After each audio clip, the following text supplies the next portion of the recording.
the Deputy Governor of the Reserve Bank, Dr. Khan,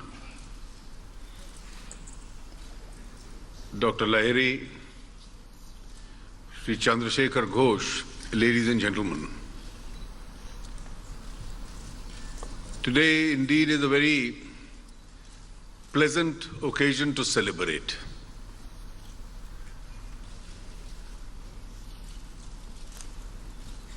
A great institution is being born in West Bengal. For me personally, when I came to this great city yesterday, I saw a very pleasant change.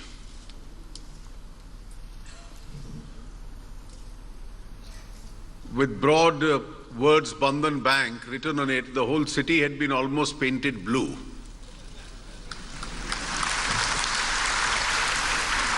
I recollect my days from the younger years when I used to see this city painted red.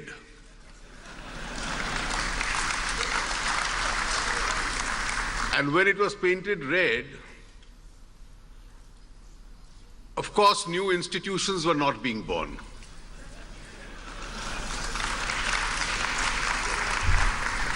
The existing ones were shifting out. And West Bengal, which was known not for producing many entrepreneurs, but certainly known for producing intellectuals,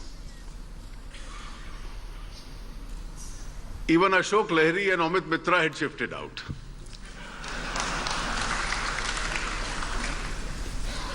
I do hope this change of color has brought back both of them, one to serve the state government, the other as the chairman of the Bandhan Bank. But I think what is most important is the birth of a Bangla entrepreneur.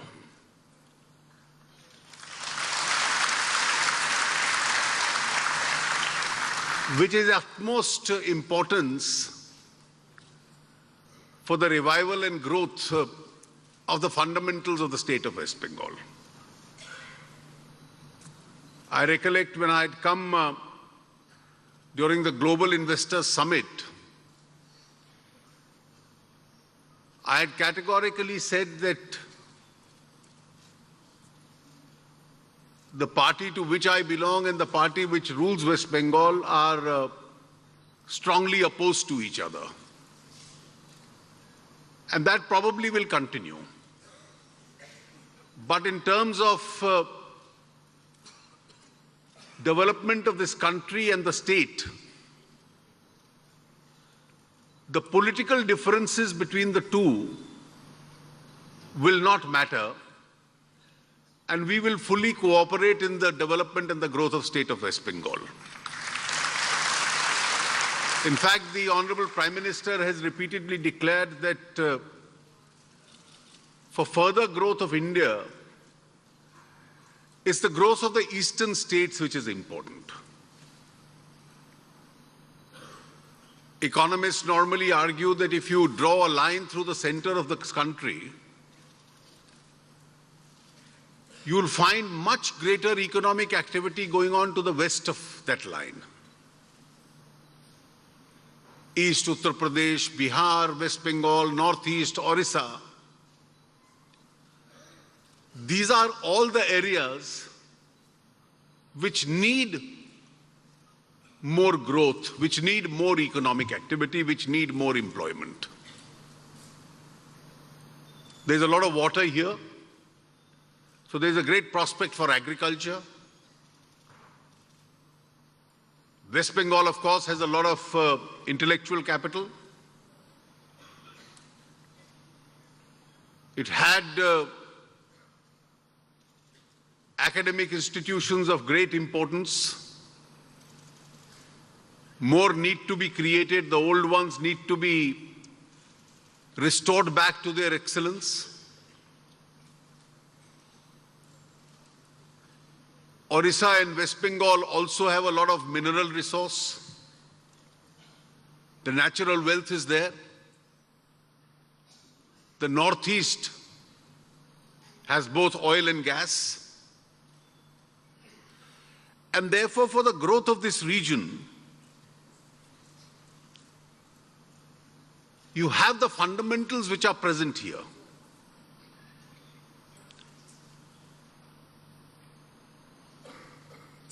It is a break from some of the obsolete policies of the past.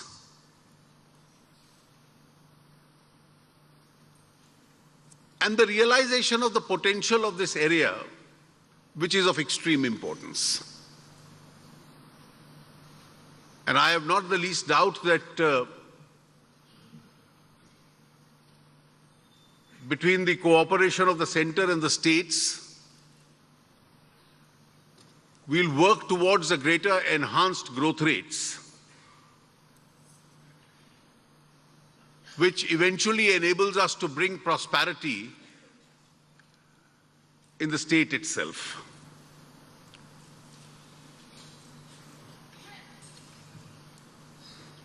Bandhan has had an early start as a microfinance institution. The presentation just now indicated that it has served almost 7.5 million, 75 lakh small entrepreneurs, mostly women. And therefore, small entrepreneurs, even if they are funded with little amounts, they are able to generate a lot of economic activity. And this is evident from the fact that the NPA rate of those small entrepreneurs is less than 1%. More than 99% of them earn and return what they borrow from the institution itself. And as Bandhan now evolves from a microfinance institution into a regular bank, Mr. Chandrasekhar Ghosh tells me that their priority area is going to be the SMEs, the small and the medium enterprises. I think it's a landmark initiative in the service of the country and the state.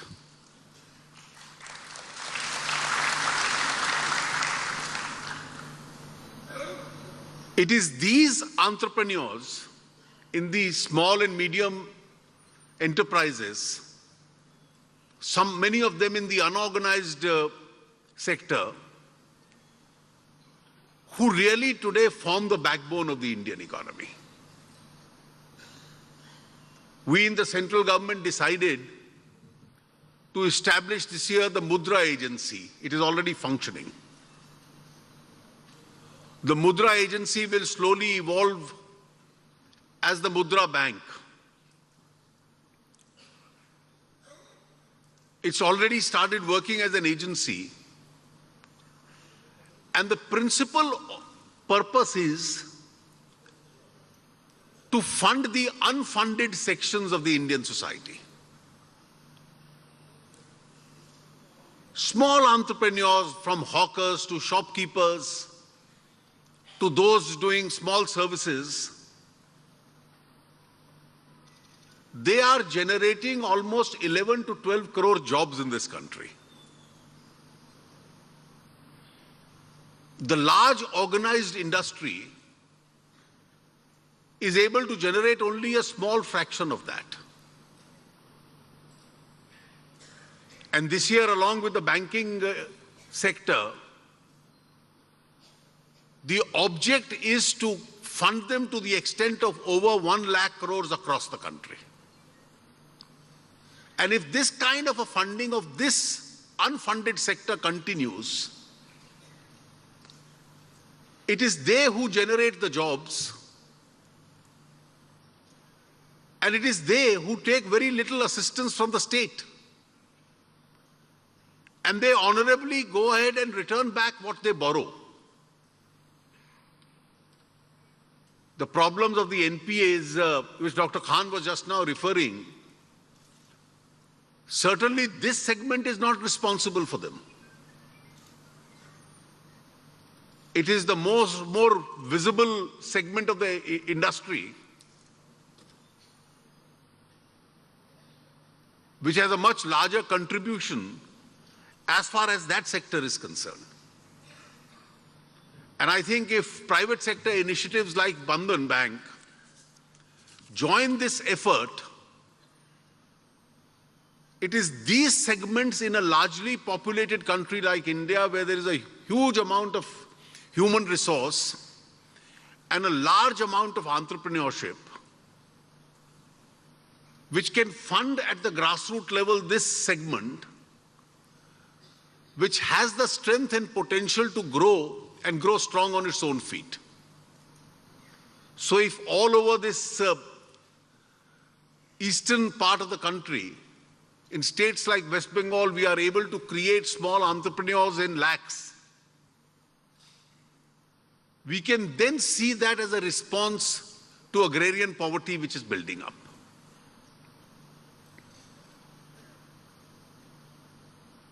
Banks indeed are the lifeline of the Indian economy. With a strong banking system, it's only then that the nation can prosper and the economy can grow. We've had traditional brick and mortar branches of banks, but now the banking system is growing far away from that, is growing far beyond that.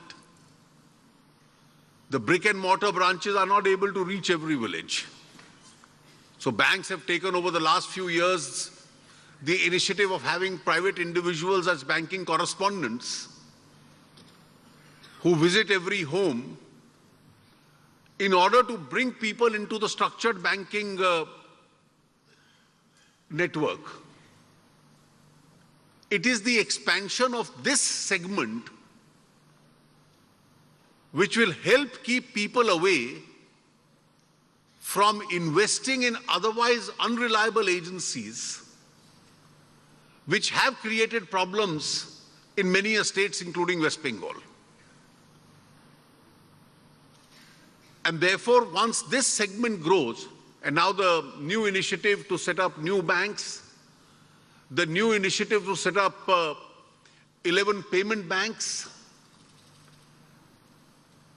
the financial inclusion program of the Government of India, in which banking correspondents almost visited every home of the country. You have about 25 crore families in India.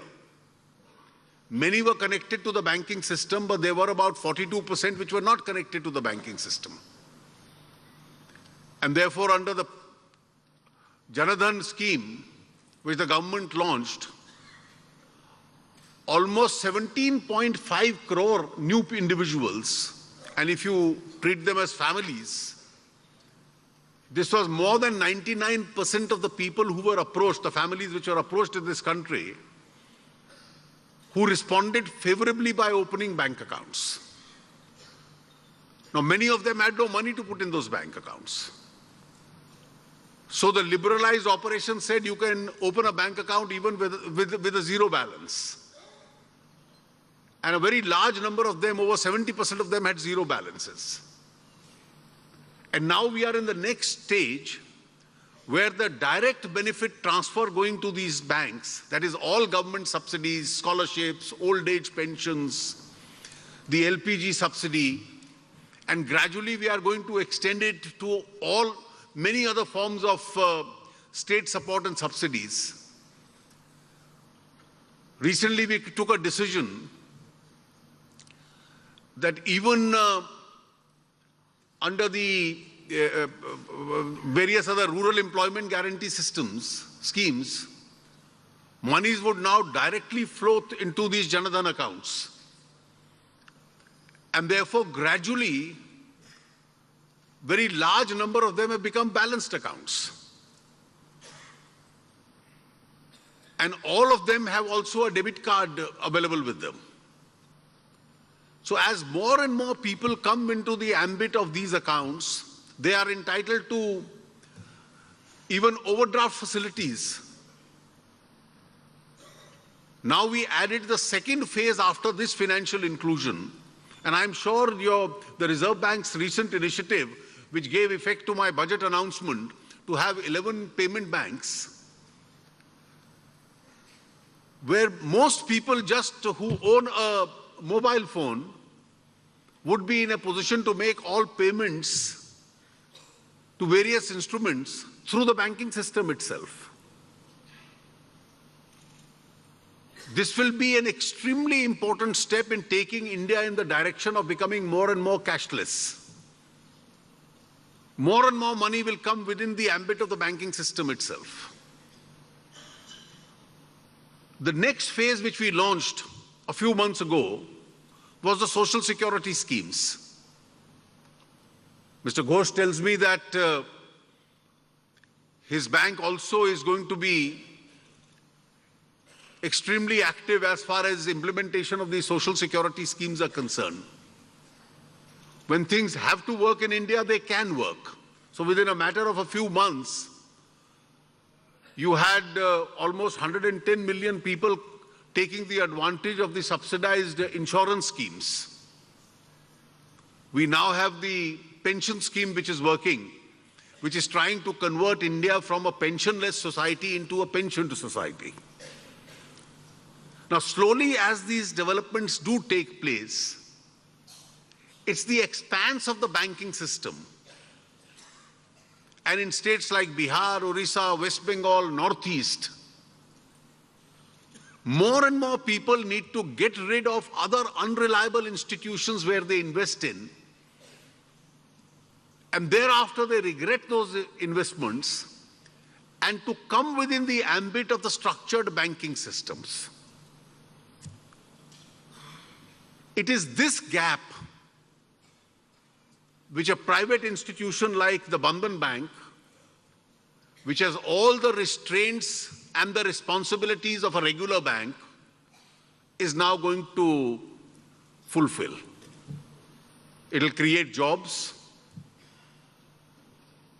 It has already created 7.5 million micro entrepreneurs.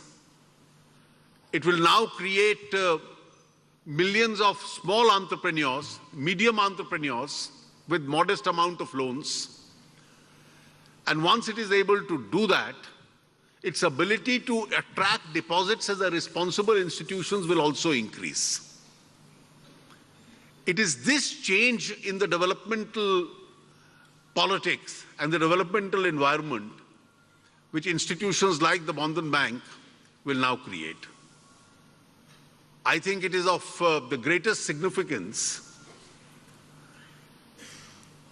that Bengal, which in terms of scientists, economists, academicians, authors, writers, has created a huge number of intellectuals as far as India is concerned. It's now creating the Bangla entrepreneur. And this is a great beginning. And I think this beginning is also important in terms of the return of entrepreneurship to the state of West Bengal, which was otherwise fleeing from the state. If this were to happen, I'm sure the state would be on a great path of progress. As I said in the very beginning, that one of the priorities of the central government and the Honorable Prime Minister has been that the East must grow because the potential to add on to India's GDP lies in the East. This is the unexplored sector.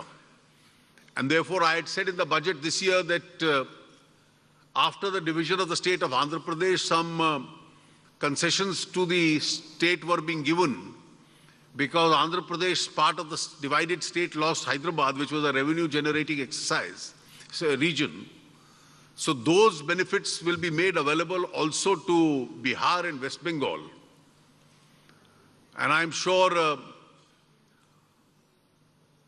with those concessions, it will be industry being set up in West Bengal will be incentivized. And of course, you also get the entire resources raid from the coal and the mineral auctions The states get it. Odisha and West Bengal will benefit from that also. And with improved revenues, the fiscal planning of the state will also grow, and with the fullest support of the centre and the return of entrepreneurship to the state, let me wish both the state of West Bengal and the Bandhan Bank all the very best. I have no doubt that the bank will be of great service to the state of West Bengal in particular and to this country in general. My best wishes to the bank on this inauguration. Thank you.